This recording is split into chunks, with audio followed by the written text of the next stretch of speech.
एक आदमी surfing board लेकर समुंदर में जाने की तैयारी कर रहा था। तभी उसने अचानक देखा कि समुंदर का पानी बड़ी तेजी से पीछे की तरफ लौट रहा है। उसे तुरंत एहसास हुआ कि कुछ बड़ा होने वाला है। वह तुरंत अपनी बेटी को उठाकर भागने लगा। बाकी सैलानी भी घबराए। के अंडरग्राउंड पार्किंग में एक दुकानदार अपनी कार में बैठा मरम्मत के औजार ढूंढ रहा था। अभी वो समझ भी नहीं पाया था कि क्या हो रहा है। तभी एक बड़ी लहर आई और कार को पलट दिया। वहीं पास में बैठे एक जोड़े का रोमांटिक पल भी इस सुनामी ने बेरहमी से तोड़ दिया। बहुत कोशिशों के बाद वो दुकानदार टूटी हुई खिड़की से तैरकर बाहर निकला। जब वह ऊपर पानी की सतह पर पहुंचा तो सामने का नजारा देखकर दंग रह गया। पूरा पार्किंग एरिया अब एक विशाल तालाब में बदल चुका था। घबराकर वो जल्दी से मलबे की तरफ तैरने लगा और किसी ऊंची जगह पर चढ़ गया। खुद को संभालने के बाद उसने टॉर्च उठाई और पानी की तरफ रोशनी फेंकी। उसे पानी के नीचे एक बड़ा सा काला साया धीरे धीरे घूमता नजर आया। ये देखकर उसका दिल दहल गया, टांगें कांपने लगीं। शुक्र था कि अब वह खतरनाक पानी से थोड़ी दूर एक मजबूत जगह पर खड़ा था। लेकिन जैसे ही वो थोड़ी ऊंचाई पर पहुंचा, उसने सामने का मंजर देखा और उसकी रूह कांप गई। हर तरफ सिर्फ लाशें बिखरी थीं। नीचे का पार्किंग अब एक डरावनी कब्रगाह बन चुका था। उस दुकानदार के अलावा बस एक और जोड़ा जिंदा था जो अपनी कार में फंसा हुआ था। उनकी कार में अभी तक पानी नहीं घुसा था, इसलिए दोनों किसी तरह सांस ले पा रहे थे। लेकिन पानी के नीचे से अजीब अजीब आवाजें आ रही थीं, जैसे कोई मौत का इशारा हो। दोनों बहुत तनाव में थे, जरा भी चैन नहीं ले पा रहे थे। अचानक कार के पीछे से कुछ टकराने की आवाज आई। कार में बैठा छोटा कुत्ता डर के मारे वह तुरंत आगे की सीट पर लौट आई और बॉयफ्रेंड से फोन मिलाने को कहा। लेकिन दोनों के फोन की बैटरी पहले ही खत्म हो चुकी थी। जब वे एक दूसरे को कोस रहे थे, तभी उनका कुत्ता फिर से कार की खिड़की की तरफ गुर्राने लगा। उन्हें धुंधला सा लगा, जैसे बाहर पानी में कुछ तेजी से तैर रहा है। उन्हें एहसास हुआ कि यहां ज्यादा देर रहना खतरनाक है। घबराकर लड़का तुरंत एक आइडिया सोचता है। वो लड़की की हाई हील लेकर खिड़की तोड़ना चाहता है, लेकिन लड़की उसे मना कर देती है। गुस्से में वह उसे बेवकूफ कह देता है। फिर शांत होकर वो अपने पर्स से नेल कट्टर निकालती है और बड़ी चालाकी से कार का सनरूफ खोल देती है। लड़का हैरान रह जाता है कि उसकी कार में ये छुपा फीचर भी है। फिर वह ऊपर झुककर आसपास का हाल देखने लगता है। उसी वक्त टॉर्च लेकर घूमता दुकानदार उसे देख लेता है। दोनों जिंदा लोगों को देखकर बेहद खुश हो जाते हैं। लेकिन जैसे ही वे एक दूसरे को आवाज देकर बुलाने लगते हैं, कार में बैठी लड़की डर के मारे देखती है कि पानी में एक बहुत बड़ा साया हिल रहा है। वह तुरंत बॉयफ्रेंड को वापस कार में खींचती है। पता चलता है कि वो साया दरअसल एक विशाल शार्क है जो धीरे धीरे उनकी कार के सामने तैर रही है। उसकी छाया ने लगभग पूरी कार को ढंक लिया। लड़की का दिल जोर जोर से धड़कने लगा। उसका डर अब हद से बढ़ चुका था। शार्क को कुत्ते का भौंकना पसंद नहीं आया और वह गुस्से में कार की तरफ जोर से टकराई। दोनों अंदर चीख पड़े, बिल्कुल हिल नहीं पाए। वो डर से जड़ हो गए, कुछ समझ नहीं आया क्या करें। शार्क अब कार के पीछे घूमने लगी, मानो अपने शिकार का जायजा ले रही हो। डर से कांपती लड़की अचानक गुस्से में फट पड़ी। अपने बॉयफ्रेंड पर चिल्लाते हुए बोली, अगर तुम रोमांच ढूंढने यहां ना लाते तो हम आज इस मुसीबत में नहीं फंसते। बाहर की शार्क अब पूरी तरह उन्हें निशाना बना चुकी थी। शार्क ने कार पर जोर जोर से हमला शुरू कर दिया। कोशिश कर रही थी कि किसी तरह कार तोड़ दे। दोनों डर से कांपती तरह दूर ले जाएगा ताकि वो जोड़ा अपनी कार से निकलकर उसकी वैन तक पहुंच सके। पानी का स्तर लगातार बढ़ रहा था और समुद्र का पानी अब कार के अंदर घुसने लगा था। अब उनके पास कोई और रास्ता नहीं बचा था। शार्क भी पानी में चक्कर लगा रही थी, मानो उनका इंतजार कर रही हो कि वो डूबकर खुद शिकार बन जाए। दुकानदार जानता था कि शार्क को खून की गंध सबसे ज्यादा खींचती है, इसलिए उसने एक खतरनाक प्लान बनाया। वो अपने डर और घिन को दबाकर पास पड़ी एक लाश से एक हिस्सा काटता है और उसे पानी में फेंक देता है। फिर पानी को हिलाने लगता है ताकि खून की गंध शार्क को अपनी तरफ खींच ले। ऐसा करने से उस जोड़े को भागने का थोड़ा वक्त मिल सके। जल्दी ही खून की गंध ने शार्क का ध्यान खींच लिया। मौका देखकर वो दोनों पानी में कूद पड़े और दूसरी कार की तरफ तैरने लगे। लेकिन उनकी हरकत से शार्क पलटकर उनकी ओर आ गई। लगता था उसे ताजा शिकार ज्यादा पसंद है। आगे तैर रही लड़की को लड़के ने धक्का देकर कार पर चढ़ने में मदद की। शार्क अब बिल्कुल पास थी। तभी लड़के ने तुरंत एक चाल चली।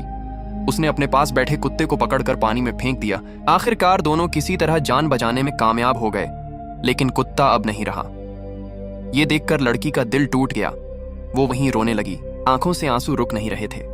उसने अपने बॉयफ्रेंड को डांटते हुए कहा कि तुम इंसान नहीं हो, और गुस्से में बोली, मैं तो चाहती हूँ कि मेरी वफादार प्यारी डॉगी जिंदा होती और तुम्हारी ये घटिया जिंदगी चली जाती।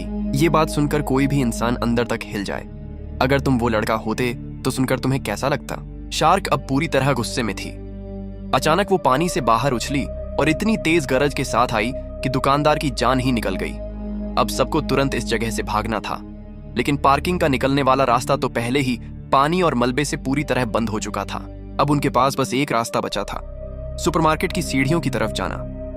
दुकानदार ने फैसला किया कि वो पहले पाइप पकड़कर चढ़ेगा और सामने के प्लेटफॉर्म तक पहुंचेगा ताकि बाकी दोनों को भी वहां बुला सके।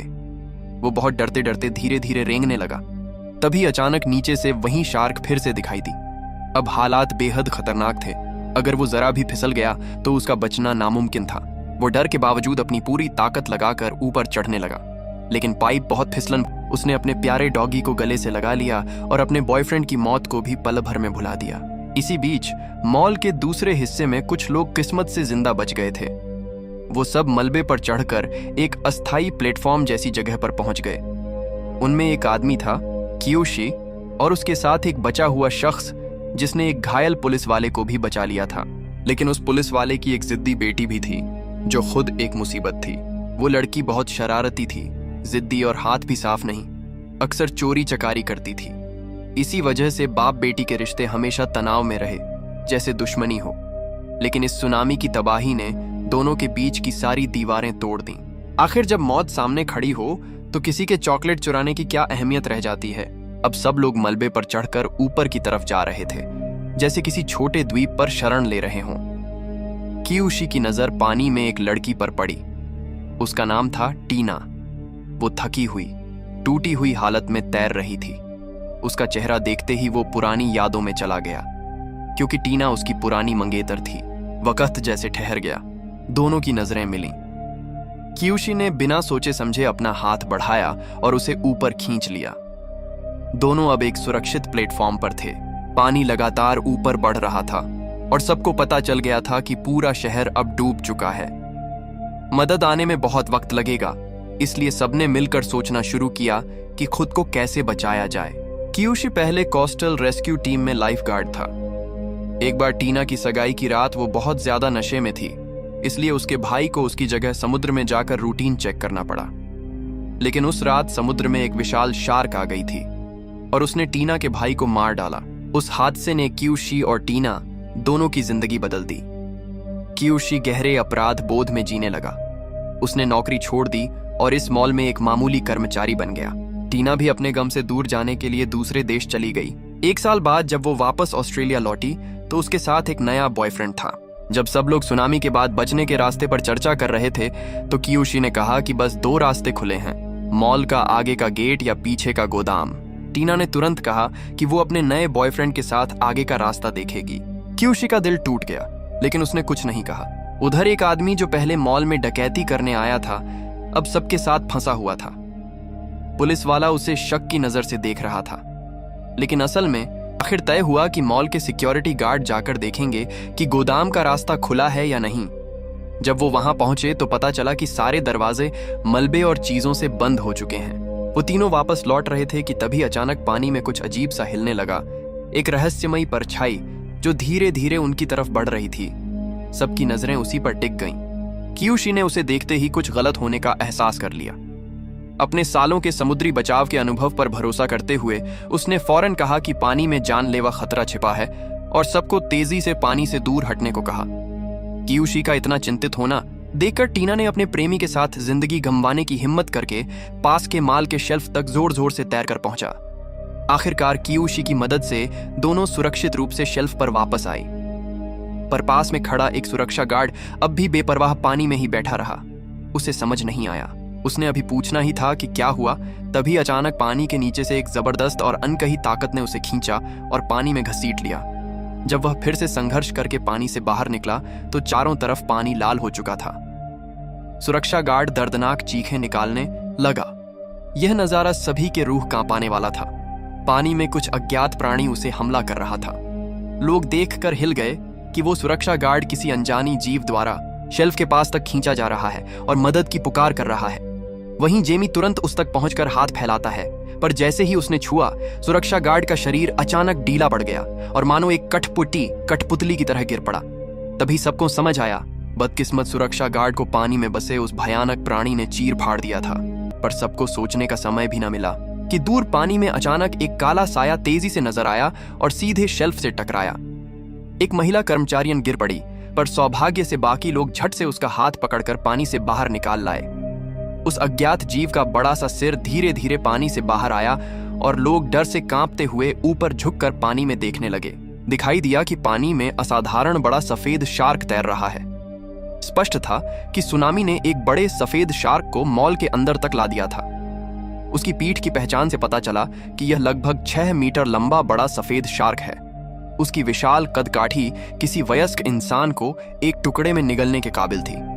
अब जो लोग यहां से निकलना चाहते थे, उनके लिए यह काम और भी असंभव हो गया था। वह शार्क जैसे सब्जी मंडी में घूमे रहते हों, शेल्फ के इर्द गिर्द घूमता हुआ लगा। शायद उसने अभी अभी सुरक्षा गार्ड का स्वाद चखा और उसे अच्छा लगा।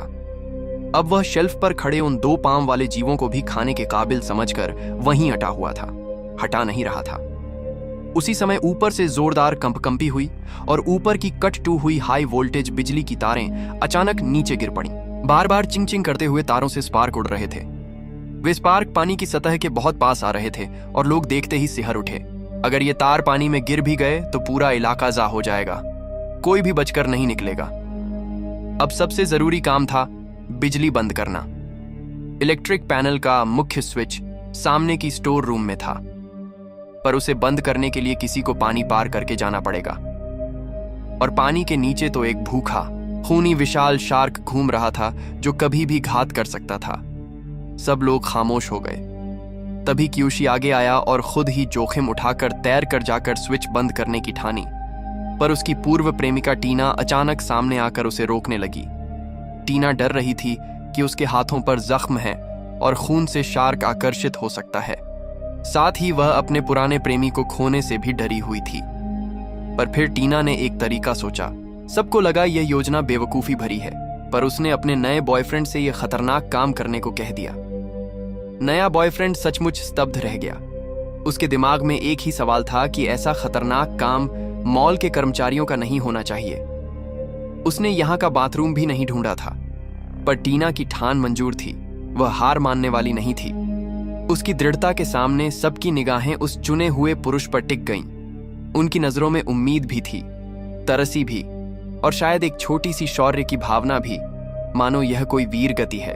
लोग जल्दी जल्दी झुटकर एक लोहे की जाली नेट को एक तरह का सुरक्षा कवच बना दिया और उसे उस आदमी पर पहना दिया। वह व्यक्ति डर रहा था, पर फिर भी गंभीरता से क्यूशी से कहा कि अपना ख्याल रखना। फिर उसने अपने मुंह में एक सांप पर खींचने के लिए तैयार रहे। योजना सुनने में परफेक्ट लग रही थी। वह तेजी से आगे बढ़ा। एक दरवाजा पार करके वह स्टोर रूम तक पहुंच ही गया, पर जैसे ही बिजली के पैनल तक पहुंचना चंद कदमों पर था, तभी उसकी ऑक्सीजन नली कम पड़ गई। नियति सबसे क्रिटिकोस क्षणों में मजाक कर रही थी, पर वह आदमी पुरुषार्थी था। उसने आखिरी कीमती सांस गहरी ली, नली निकाल दी और तेजी से आगे तैरते हुए स्विच को बंद कर दिया। खतरा आखिरकार टल गया। लोगों की आंखों में फिर से जीवन की उम्मीद जगी, पर वह आदमी खुद एकदम संकट में फंस गया। उसे सांस की कमी लगने लगी। वह बेसख्तैन होकर पानी की सतह पर आने की कोशिश करने लगा, पर उसकी पहनी हुई लोहे की जाली उतनी भारी थी कि वह ऊपर तैर ही नहीं सका। जो बचाने वाली वस्तु थी वही अब मौत का कारण बन गई। भारीपन के कारण वह खुद को बचा नहीं पाया। अंत में वह धीरे धीरे बेहोश होकर जमीन पर गिर पड़ा और हमेशा के लिए आंखें बंद कर लीं।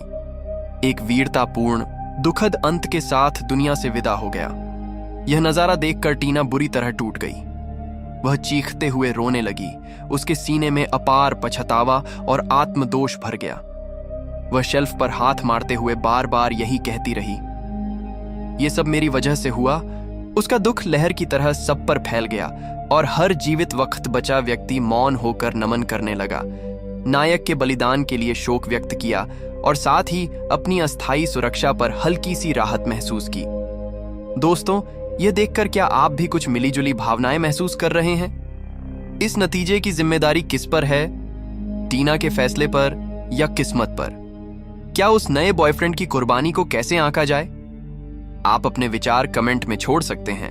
बचे खुचे लोगों ने शार्क के हमले से बचने के लिए पास के पानी से एक तेज किनारा सा चाकू निकाला और पास के फर्श धज्जियां से एक लकड़ी के ब्रश को हथियार बना लिया।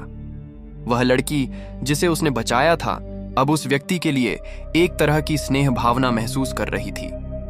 तनाव को कम करने के लिए कुछ लोग अपने अपने अतीत की बातें बांटने लगे। मैंने बचपन में कभी गिरजाघर का दान पेटियां चुराई थी। मैं अपनी पूर्व पत्नी को एक शादी का वादा दे पाया नहीं। बातें धीरे धीरे लगने लगीं, जैसे किसी आखिरी जज्बाती ईश्वर वचन की तरह। आखिर जी यहां से बाहर निकलना एक पल का काम नहीं था और वह खूंखार शार्क लगातार वहीं चक्कर काट रही थी, जैसे वह वहां का गार्ड हो। एक बार बार धड़कने वाली घड़ी की तरह सबको लगातार डर में रख रही थी। पानी का स्तर बढ़ता जा रहा था और वे सब धीरे धीरे समझने लगे कि वे जल्दी ही शार्क के भोजन बन सकते हैं। तभी क्यूशी अचानक ऊपर देखा और उम्मीद की एक राह देखी। वो राह थी वेंटिलेशन की नली। उसने तुरंत एक रस्सी ढूंढी और एक बलवान आदमी की मदद से उस रस्सी को वेंट नली के ऊपर लटका दिया। इस तरह लोग उस रस्सी का सहारा लेकर नली में चढ़कर वहां से बाहर निकल सकते थे। दुकानदार, जिसके पास प्रबंधकीय कर्तव्य ही गया, वो फिर से ऊपर चढ़ने की कोशिश करने लगा, लेकिन तभी नीचे पानी में मौजूद शार्क ने उसे देख लिया। शिकार को देखकर वो इतनी उत्साहित हुई कि छलांग लगाकर ऊपर आ गई और उस पर जानलेवा हमला कर दिया। ये मंजर इतना डरावना था कि देखने वाले सब लोगों की हालत खराब हो गई। औरतें तो जोर जोर से चीखने लगीं, किसी का होश उड़ गया। शार्क के एक ही वार से मॉल मालिक का आधा शरीर कट गया, पैर नीचे रह गए और ऊपरी हिस्सा उड़ गया। कुछ लोग डर के मारे अपना संतुलन खो बैठे और सीधे रैक से गिरकर पानी में जा पड़े।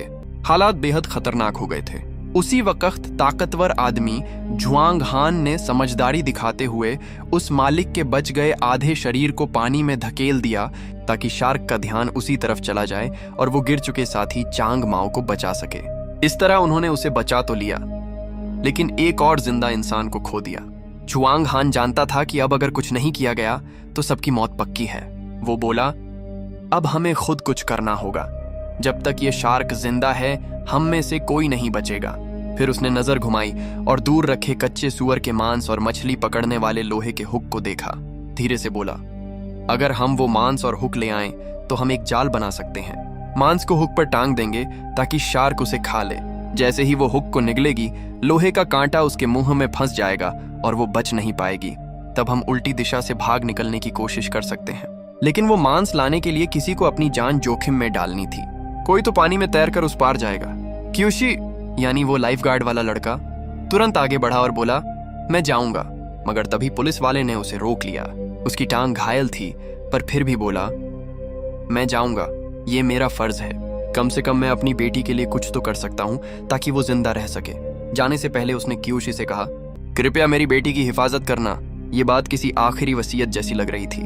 लेकिन जब वो निकलने ही वाला था तभी उसकी बेटी जेमी अचानक पानी में कूद गई।